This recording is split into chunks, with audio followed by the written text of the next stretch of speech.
Hello अस्सलाम वालेकुम। जैसे कि एयर डिजिटल पर नया ड्रामा सीरियल बस तेरा साथ हो का एपिसोड 30 का टीज़र जो है वो लॉन्च हो चुका है। जैसे कि शीरी जो है वो फ़ाहम की मोहब्बत में इतनी ज़्यादा पागल है कि घर वालों को धोखा देकर फिर उससे मिलने के लिए जाती है। यहाँ पर उसकी एक फ्रेंड वहाँ पर आकर जब मिलती है तो वो फ़ाहम को कहती है कि तुमने बताया नहीं कि मैं कौन हूँ।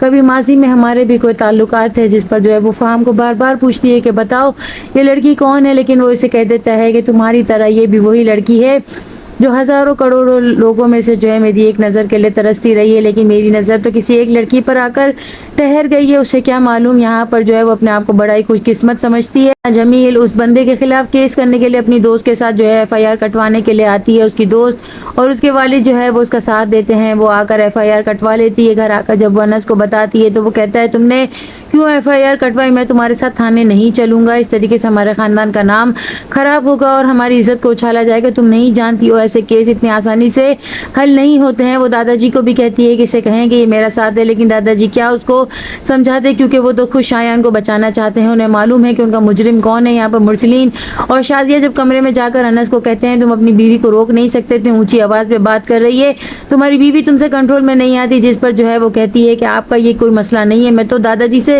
बात कर रही हूँ, आप यहाँ पर क्यों आए हैं हमें रोकने के लिए। जिस पर वो बताती है कि मैं जो है एफआईआर कटवाने के लिए गई थी, दादाजी अनस को समझा नहीं रहे। जिस पर मुरसलीन कहता है कौन सी एफआईआर और किसके खिलाफ। जिस पर उन्हें पता चलता है कि ये उसी जो है वीडियो के खिलाफ जो है एफआईआर कटवाना चाहती है, अपना मुजरिम ढूंढना चाहती है। जिस पर मुरसलीन और शाजिया फौरन से उछल कूद शुरू कर देते हैं। जिस पर वो कहती है आप क्यों इतना शोर मचा रही हैं, मैं आपके लिए तो कुछ नहीं बुरा बोल रही। तो भी वो कहती है अगर तुम मेरा साथ नहीं दोगे तो फिर मैं अल्लाह के हुजूर जो है वो अपना मामला छोड़ देती हूँ, फिर अल्लाह ही देखेगा कि उसका क्या करना है। वो ज़िंदगी में ही मरेगा, हमारे सामने तड़प तड़प कर मरेगा और उसकी ज़िंदगी भी इसी तरह जलील ख्वार होगी जैसे उसने मुझे किया। यहाँ पर अनस दादाजी को कहते हैं आपने मुझे कसम देकर हंसा जमील को बताने से जो रोका है वो बहुत गलत किया है। आज मैं उसके सामने अपने आप को मुजरिम समझ रहा हूँ। यहाँ पर मुरसलीन और शाजिया दादाजी को समझाते हुए कहते हैं आपने कुछ गलत नहीं किया, खानदान के बड़े बुजुर्ग इस तरह के बच्चों को बचाने के लिए फैसले करते हैं। जिस पर दादाजी कहता है ये सब कुछ तुम्हारे दामाद की वजह से हुआ है, बासी घड़ी में उबाल उसी की वजह से आया। अगर उसने ये दबी भी बात ना उठाई होती तो आज इस तरीके से ये बात जो है सामने ना आती। मैं किस तरीके से उस बच्ची को